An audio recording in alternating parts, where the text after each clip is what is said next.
Bismillah ar-Rahman ar-Rahim. Alhamdulillahi Rabbil Alameen. Wassalatu wassalamu ala Sayyidil Anbiya'i wal Mursaleen. Sayyidina Muhammad wa ala alihi wa sahbihi ajma'in amma ba'd.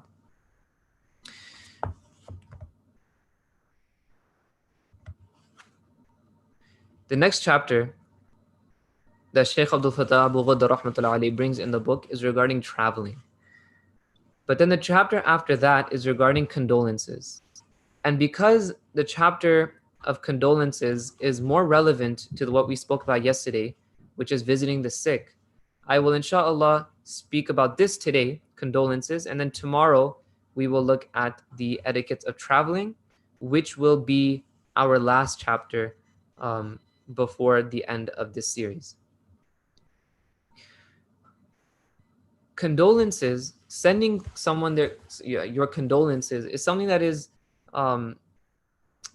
inevitable. There will always be people who are passing away, or always be people that are going through difficulty that you have to inform someone about.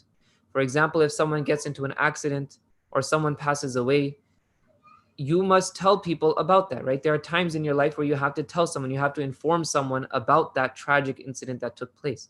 So how should you do so? And that is what this chapter is regarding. If you must give the undesirable news of a tragic accident or the death of a close relative or a dear friend, break the news in a way that decreases its impact and makes it as mild and gentle as possible. Islam is a beautiful way of life. Islam is a beautiful, complete way of life. One of the things that Islam teaches us is that we should not frighten anybody. We should not surprise anybody, right? And this is why even scaring people, even as a joke, is something that is frowned upon in Islam. You should not frighten someone even as a joke, hiding behind the door or hiding behind, a wall, and then they come out and then you scare them. That is something that is not praiseworthy in Islam. That is disliked. Why? Because you are scaring that person. That person is going through some difficulty. Yeah, you may say that it's very mild, they're getting scared, but then the fear goes away. But that fear, that surprise is unhealthy for an individual. If you think about it, it's actually unhealthy for an individual. And so you're putting a Muslim, or anybody for that matter, whether they're Muslim or non-Muslim, in a difficult situation where their body is going through an unpleasant situation. And that is something that is frowned upon in Islam, to scare someone in this manner. So in the same way, when we are giving condolences, when we are informing someone of a tragic incident that took place, we should make sure that the way that we are telling the person of that situation is in a pleasant manner. The Prophet ﷺ taught us that we should do everything with ihsan. And Allah subhanahu wa ta'ala in the Quran tells us, Inna Allah yuhibbul muhsineen, that indeed Allah loves the muhsineen, those who do things with perfection. And one of the things that we must also take into consideration when we speak about ihsan is our speech. So he gives an example. For example, in the case of a death, you may say, recently I learned that Mrs. Ahmed has been very sick. Unfortunately, her condition has worsened lately. Today, I learned she has passed away. May the mercy of Allah be with her. Think about that. The way that it was articulated, there's no surprise in that.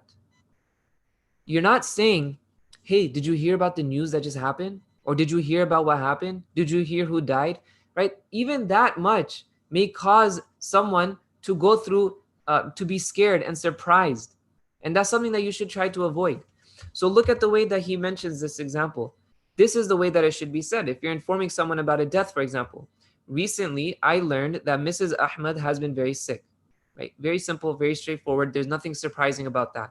Unfortunately, her condition has worsened lately. Today, I learned the mercy of Allah be with her. Subhanallah, look how beautiful that is. So he mentions one should start by giving the name of the person. Not break the news of a death by saying or by asking, know who died today. Duly manner frightens the listeners and prompts them to expect the worst. like the death of someone who is very close to them, right? You may be talking about Mrs. Fulan or someone that is not really about, but naturally their mind is going to go directly to the person that is closest to them. So if you say, "Did you hear what happened to the individual?" And they will be very sad. Instead, mention the name of the dead person before breaking the tragic news of the death. This will make the news more bearable by softening its impact and reducing the listener's apprehension, right? So I heard about Mrs. So and so. She was sick. Unfortunately, she passed away. Something of that nature. Likewise, convey the news of any tragedy, such as a fire, or drowning, or a car accident, or a robbery, etc., in a similar fashion. Okay, so prepare the listener for the news in a way that minimizes its impact. Mention the name of the affected person in a kind way, not a shocking way. Some people have weak hearts, and such bad news may cause them to faint and collapse. Think about that. This happens actually very common, that someone hears something very frightening or surprising, and then they faint or they collapse, and that will have a whole new issue, a whole new problem that the person has to go through. So the bottom line is, choose the appropriate time to convey and the appropriate way to convey such news. It should not take place at a meal while someone's eating, before going to sleep, or during an illness, right? If a person is sick and then you're telling them about someone else who died in a surprising way, then that can increase their own sickness. Compassion and tactfulness are the best qualities you will need to handle such a situation, right? So if you have to break the news of something bad having occurred, think about the way that you will break the news to the person that you are speaking to. Expressing condolence is a courtesy and a duty, right? It is actually something that we must do. For example, if we are visiting someone who has gone through this tragic, or someone from their family has passed away, or something other, one of, they had a severe illness or a terminal illness, or they learned that their belongings were stolen or their store was looted, for example. These are all situations that we will have to send our condolences to the affected person. So this is a duty, and this is also a courtesy. Hafiz al-Mundhiri rahmatullahi alayhi reported the hadith, "Love whoever you will, for you will part." Okay, so this is something that is natural. We love people, they will part, they will leave us, and as such, we will be in a situation where we have to send condolences. If a relative or a close friend of one of your relatives or friends dies, hasten to offer your condolence. You have the moral obligation toward your relatives and friends of alleviating their suffering. And when a person is going through difficulty, if you're going through a problem and no one is telling you or coming to you and trying to help you, or even just saying simply that I'm there for you, even if you don't need them, but someone telling you I am there for you means the world to the person who is going through that difficulty. Otherwise, they will feel depressed, they will feel sad, they will feel that no one is there for me. So that is why Islam teaches that when a person is going through difficulty, hasten to help them. When you know that someone has passed away, hasten to the family, to the children of the one who passed away, to the siblings of the one that passed away, to the parents of the one that passed away, and tell them that you are there for them if they need anything. And that will honestly be a means of happiness, a means of comfort for that individual. It's not going to take away all of their pain, but it will at least alleviate some of their pain. When you know that people care about you, when you know that someone cares for you and your problems, then that alleviates the pain that you are going through. If you can, you should attend the funeral and the burial at the cemetery. And this is one of the haqs, one of the duties that I mentioned yesterday in yesterday's lecture, in yesterday's reminder, that the Prophet ﷺ said that there are 5 duties, 5 rights that one Muslim has upon the other. Ittiba'ul janaiz is one of them. To follow the janazah, to bury your Muslim brother or sister.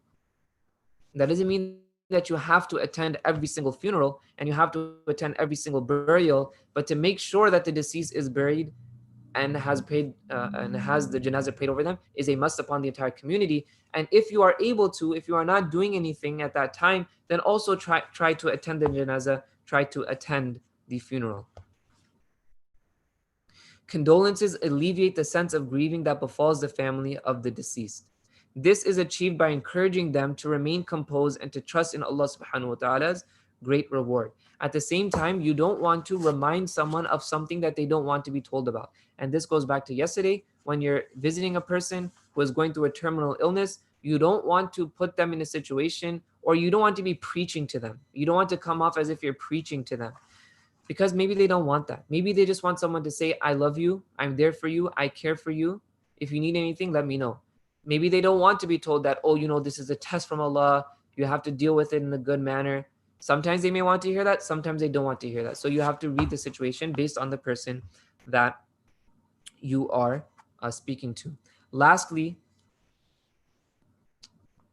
one thing that we should understand is to make dua for the person when we are when they are going through a difficulty, to make dua for that person. Okay, to make dua for also when we're giving condolences to someone.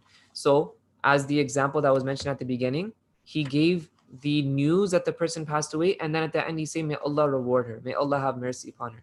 So whenever you are sending your condolences to someone, you should make dua for the person who has been afflicted with the calamity, or you should make dua for the person who has passed away. But you should make dua because this is something that will make the person happy who is hearing the news. Okay, if someone comes to you and is making dua for your loved one, naturally that makes you happy. So when you go to someone and send your condolences, make sure that you are also making dua for their loved one, as that will make them happy. Okay, and the last point in this chapter, and we'll end on this, is Sheikh Abdul Fattah Abu Ghudda mentions reading the Quran during a gathering of condolence. It has become common among many Muslims for the family of the deceased to invite or to hire a hafiz to recite the Quran during a gathering for condolence. A better alternative could be to bring 30 parts of the Quran, and for each person to read at least one part, thus reading the whole Quran and forwarding the reward to the deceased. Right? In other words, a Quran khani, right, in which you are telling people that we are going to complete a khatam, who would like to read which juz. Right? That is something that is permissible. There's nothing wrong with that. And you can send the reward. You can have the intention that you're sending the reward of the khatam to the deceased.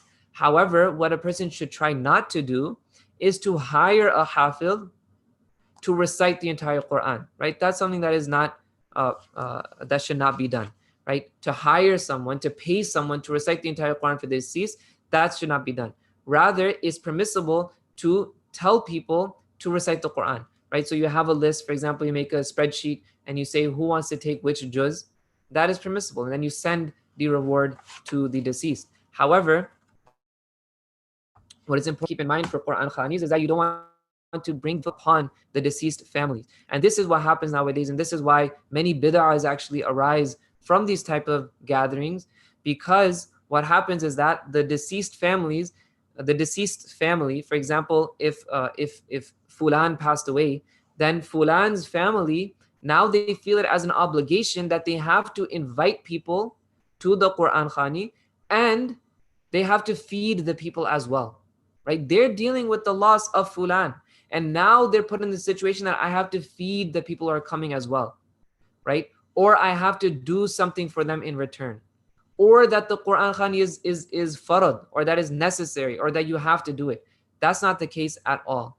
And so that is why, when you hear ulama frowning upon or looking down upon gatherings, it's from that angle. We are putting undue necessity upon the family of the deceased. Rather, what should be done is that everyone can recite the Quran. They can come together in the masjid if they want to recite the Quran, but the family of the deceased should not be to do anything. They should not be obligated to compensate the readers of the Quran in any way, through food or through money or through any other means. So may Allah subhanahu wa ta'ala give us the correct understanding. May Allah subhanahu wa ta'ala allow us to be those people who, when we are sending our condolences, we send our condolences in a way that is pleasing to Allah subhanahu wa ta'ala. And inshallah, tomorrow we will cover the etiquettes of travel, and that will be the last chapter before we end this series. Subhanallah wa bihamdihi, subhanakallahumma bihamdik, nashhadu an la ilaha